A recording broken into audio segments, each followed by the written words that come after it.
que l'épreuve de votre foi plus précieuse que l'or périssable ait pour résultat la louange, la gloire et l'honneur lorsque Jésus-Christ apparaîtra. 1 Pierre 1,7. Oui, vous allez passer par un test, par un processus ardent et éprouvant. Qu'est-ce qui se produit alors? Les scories viennent à la surface et sont enlevées, et la pureté, la réalité, l'authenticité de votre foi sont mises en évidence par l'épreuve. La réalité est établie par le processus ardent. Et quand, par le moyen de l'épreuve et du test, vous parvenez à la réalité de la nature divine établie en profondeur, vous avez pour résultat la gloire. C'est ce qui est de Dieu en nous, qui, testé par un processus ardent, se manifeste par la gloire. Il est Dieu, manifesté dans et par nous. Dans la vie spirituelle pratique, cela signifie un développement. Dieu, par sa grâce, a planté en nous un petit germe de foi. Combien petit et faible il paraît.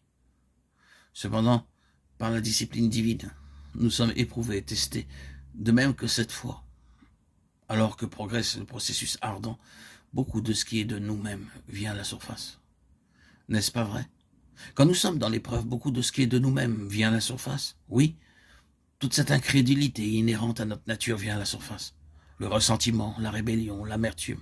Oh oui, tout cela vient à la lumière au cours de ce processus ardent.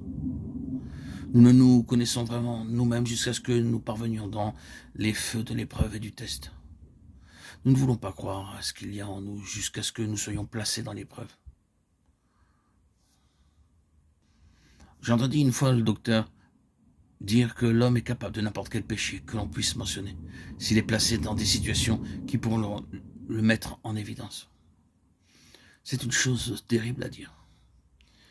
Vous pouvez ne pas l'accepter, mais c'est parce que vous n'avez pas été mis dans la situation. Nous pouvons le voir d'une autre manière. Vous n'êtes pas juste appelé à passer par les tentations de la vie, ce que nous pensons être les tentations communes ou les péchés les plus affreux. Vous pouvez tomber sans savoir que vous êtes tenté. L'inclination vers le mal est présente. Le Seigneur Jésus disait cela en substance quand il déclarait « Vous avez appris qu'il a été dit, tu ne commettras point. Mais moi je vous dis que quiconque pense « Ah, si seulement tu regardes pour convoiter, c'est aussi mal que de l'avoir fait. » Matthieu 5, 27, 28. Cela signifie que c'est en vous, c'est une partie de vous-même. Oh, vous pouvez penser que c'est terrible, mais je pense que c'est glorieux. Vous dites « Nous ne pouvons plus tenir, c'est de pire en pire, cela va nous pousser encore plus bas que jamais. » La loi mosique est déjà assez pénible. Mais si nous acceptons cela, en plus, qui survivra? Mais je dis que ce n'est pas mauvais, mais bon. Le Seigneur n'ajoutait pas condamnation sur condamnation, il disait seulement ce n'est pas une affaire qui traite ce que vous faites ou ce que vous ne faites pas, c'est une affaire qui touche à ce que vous êtes. Et je suis venu pour ôter ce que vous êtes, et pas simplement ce que vous faites. C'est glorieux, c'est l'évangile de la gloire. La justice de Dieu qui est par la foi en Jésus-Christ ne traite pas simplement avec des choses que nous faisons ou que nous abstenons de faire, mais nous met entièrement de côté pour nous introduire dans une nouvelle création. C'est ça la gloire, c'est l'espérance de l'évangile.